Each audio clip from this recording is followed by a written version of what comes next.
دیکھیے کسی کو گناہوں پر آمادہ کرنے کے لیے شیطان کے پاس 3 ہی راستے ہیں، وہ 3 ہی طریقے استعمال کرتا ہے، چوتھا طریقہ نہیں ہے۔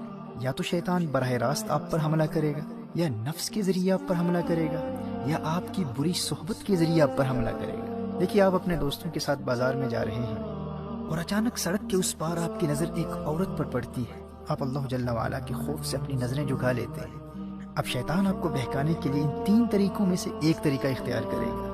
یا تو آپ پر وہ خود براہ راست حملہ کرے گا، آپ سے بار بار کہے گا کہ کوئی بات نہیں، ایک مرتبہ پھر دیکھ لے، تجھے اس کے حسن کا اندازہ ہی نہیں ہے، ایک مرتبہ دیکھ لے، دیکھ وہ تیری طرف دیکھ بھی رہی ہے۔ اب اگر آپ کا ایمان مضبوط ہے تو آپ اعوذ باللہ پڑھ کر اور لا حول ولا قوت الا باللہ العلی العظیم پڑھ کر ان برے خیالات کو دور کر دیں گے، اور شیطان ان خیالات کے ذریعے ہی آپ پر حملہ کیا کرتا ہے۔ جسمانی طور پر اپنے ہاتھوں سے وہ آپ کا چہرہ اس لڑکی کی طرف پھیر کر آپ کو مجبور نہیں کر سکتا۔ اور شیطان کا دوسرا طریقہ کیا ہے؟ شیطان آپ کے نفس کے ذریعے آپ کو بہکانے کی کوشش کرے گا، لیکن اگر آپ نے اپنے نفس کو پہلے سے ہی قابو میں رکھا ہوا ہے تو اب شیطان کے پاس ایک ہی راستہ بچتا ہے، اب وہ آپ کی بری صحبت کو استعمال کرے گا۔ آپ کے کسی روحانی طور پر کمزور دوست کو تلاش کرے گا، اسے کہے گا کہ وہ آپ کو اس گناہ کی طرف راغب کرے۔ اب اگر آپ گنہگاروں کی صحبت میں رہتے ہیں تو آپ کتنے بھی مضبوط ہوں، آپ نے شیطان کے حملے کے 2 راستوں کو بند کر دیا، لیکن یہ تیسرا راستہ کھلا ہے۔ آپ کے دوستوں کے ذریعے شیطان آپ تک بار بار پیغام پہنچاتا رہے گا، ارے ایک مرتبہ تو دیکھ لے، دیکھ وہ تیری طرف دیکھ رہی ہے، دیکھ اسی طرف آ رہی ہے۔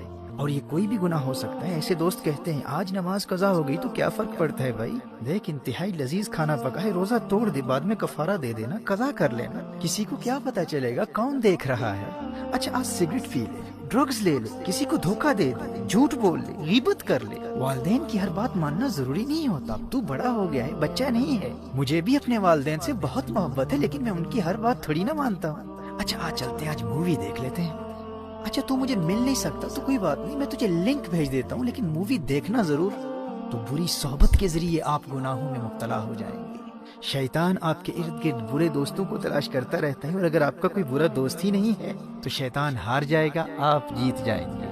محترم احبہ، آپ کے لیے خوشخبری یہ ہے کہ رمضان المبارک میں اگر حالت ایمان میں آپ صرف اس ایک دشمن سے بچتے رہے نا، بری صحبت سے خود کو بچا لیا، تو اللہ جل وعلا آپ کو گناہوں سے پاک بھی کر دے گا اور جنت بھی عطا کر دے گا۔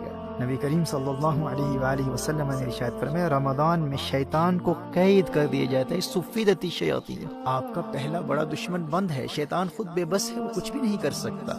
اور دوسرا دشمن آپ کا نفس ہے، نفس۔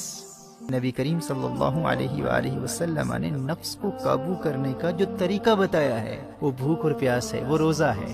دیکھیے ماہ رمضان میں اگر آپ سحری اور افطار کے وقت زیادہ کھانا نہیں کھاتے، بہت زیادہ پیٹ بھر کر کھانا نہیں کھاتے، تو آپ کا نفس بالکل کنٹرول میں رہے گا۔ دونوں دشمن قید ہیں۔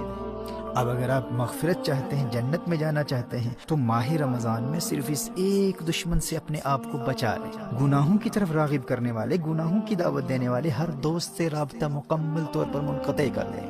برے دوستوں کو بتلا دیں، کیا دیکھتے نہیں کتنے ہنستے کھیلتے نوجوان ماہ رمضان سے قبل ہی موت کا شکار ہو چکے ہیں۔ جانے آئندہ رمضان تک یہ زندگی وفا کرے نہ کرے، میں زندہ بھی ہوں یا نہ ہوں، میں تمہارے لیے سب کچھ کر سکتا ہوں، لیکن اپنی آخرت کا سودا نہیں کر سکتا۔ رمضان المبارک میں مجھ سے ملنے کے بارے میں سوچنا بھی نہ۔ محترم احبہ، اگر مغفرت چاہتے ہیں تو کم از کم رمضان المبارک میں ایسے تمام دوستوں سے مکمل دوری اختیار کر لیجیے۔ اگر اپنا نمبر چینج کرنا پڑے تو کر دیں، سم کارڈ پھینکنا پڑے تو پھینک دیں، اور علیاذ باللہ اگر کسی غیر محرم لڑکی کا نمبر آپ کے فون میں ہے تو فوراً بلاک کر دیں۔ سوشل میڈیا پر، ٹویٹر پر، انسٹاگرام پر، فیس بک پر انفرینڈ کر دیں۔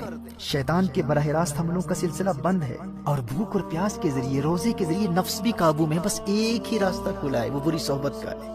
میں دعوے سے کہہ سکتا ہوں میرے دوست، اگر تو نے صرف اس ایک دشمن کا راستہ بند کر دیا تو رمضان المبارک تجھے جنتی بنا دے گا۔ شیطان کے پاس فقط 3 ہتھیار ہیں، 2 بند ہیں، ایک کو تو نے بند کرنا ہے۔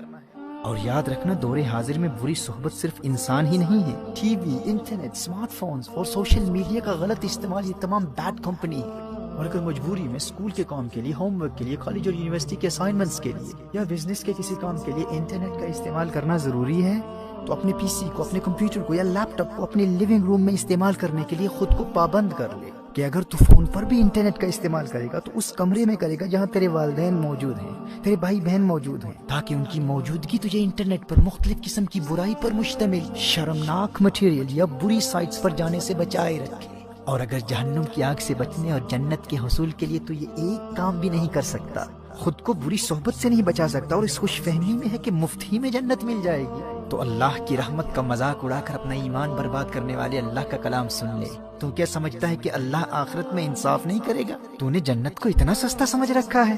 اللہ قرآن میں ارشاد فرماتا ہے، ام حسب الذین اجترحوا السیئات ان نجعلهم كالذین آمنوا وعملوا الصالحات سواء محیاهم ومماتهم ساء ما يحکمون۔ سورہ جاسیہ میں ارشاد فرمایا، کیا جنہوں نے برائیوں کا ارتکاب کیا یہ سمجھتے ہیں کہ ہم انہیں ان جیسا کر دیں گے جو ایمان لائے اور اچھے کام کیے؟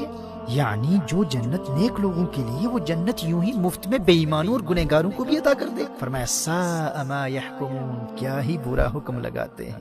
میرے دوست ہوش کے ناخن لے، قدر کر تو اللہ کے اس پیارے مہمان کی کہ اس نے تیرے لیے کامیابی کا راستہ کتنا آسان کر دیا ہے۔ دونوں جہانوں کی کامیابی کے لیے اس میں تو نے فقط ایک دشمن کا مقابلہ کرنا ہے، تو نے صرف بری صحبت سے بچنا ہے۔